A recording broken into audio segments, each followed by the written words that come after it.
Seeing as how in 1 week we're going to be getting the um, next Scooby-Doo film, Scooby-Doo and Crypto 2, which crosses over with Crypto the Superdog and a bunch of DC characters, let's jump back 5 years to another Scooby-Doo DC crossover.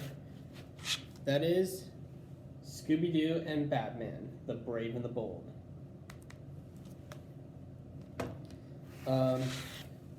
So I had some fond memories watching Batman Brave and the Bold on Cartoon Network.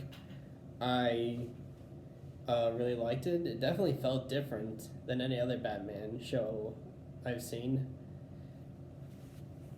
And I just I always had a good spot for it. I wasn't in the Scooby-Doo fandom when this one came out, but I did know about its existence.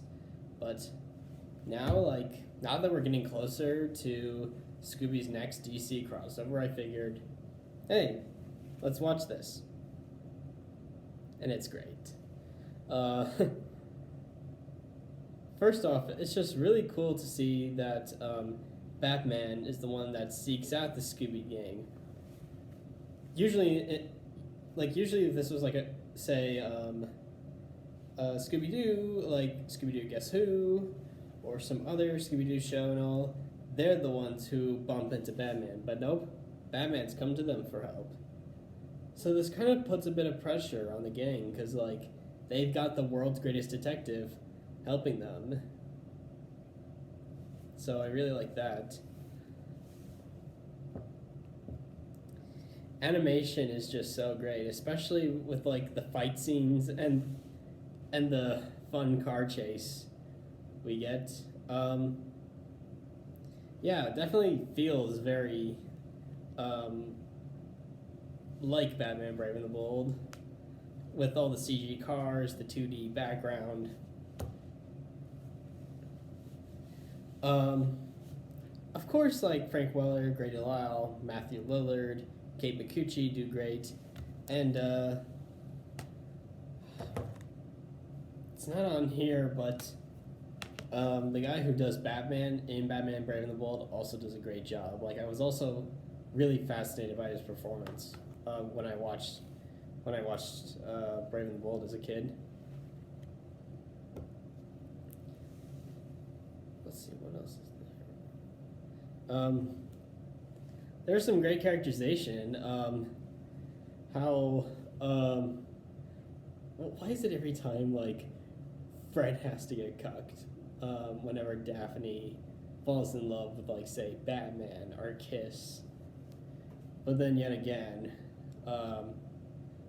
Fred falls in love with Black Canary. So I really liked Velma getting all geeked out with the Batcave and helping Batman. It was also really interesting to see the Mystery Gang kind of involved within a scenario like this, where Batman thinks he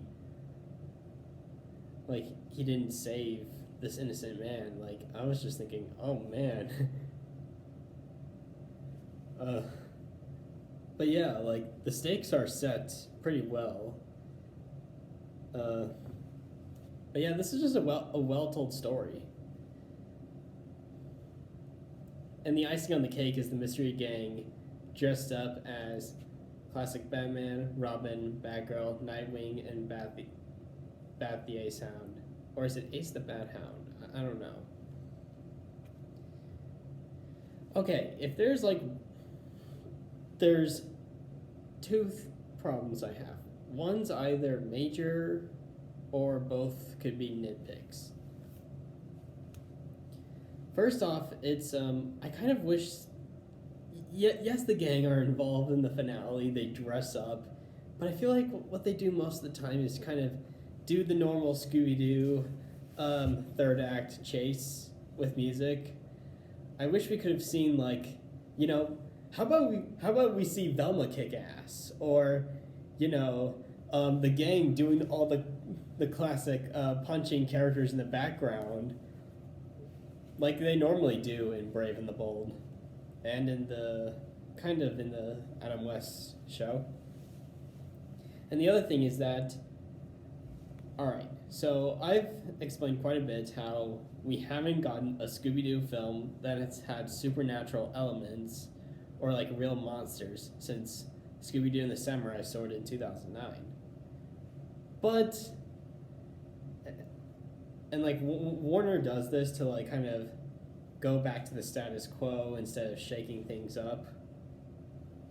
But you kind of fumbled that, Warner, because obviously introducing the DC characters, you have these characters with actual powers and abilities. Like, you have like Martian Manhunter, the Question.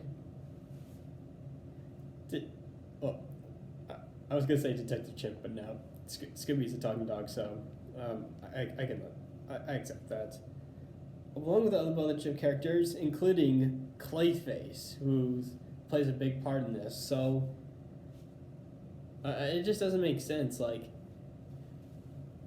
in these like later films, these more recent ones, it's always, in the end, it's usually just a punk in a mask.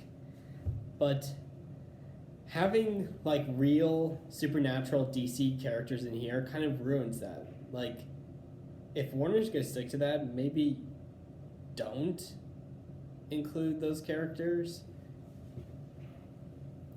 Because, like, obviously you have stuff like Scooby-Doo Return to Zombie Island, Scooby-Doo and Kiss Rock and Roll Mystery, where like, with Kiss Rock and Roll Mystery, like, that one I've seen, like, for a moment, I was kind of fumbled, but, like, it was a reveal in the end, but, like, with Scooby-Doo Return to Zombie Island, the zombies are fake, whereas on Zombie Island, they were real, so, I don't know why I'm tangenting, but, like, this just kind of,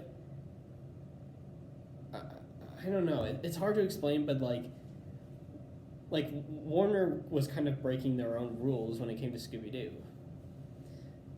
So, I don't know, include supernatural elements or don't include supernatural elements. But yeah, Scooby-Doo and Batman the Brave and the Bold is just a fun time. It's got a lot of great sequences, really nice characterization, and it's just kind of a feel-good movie.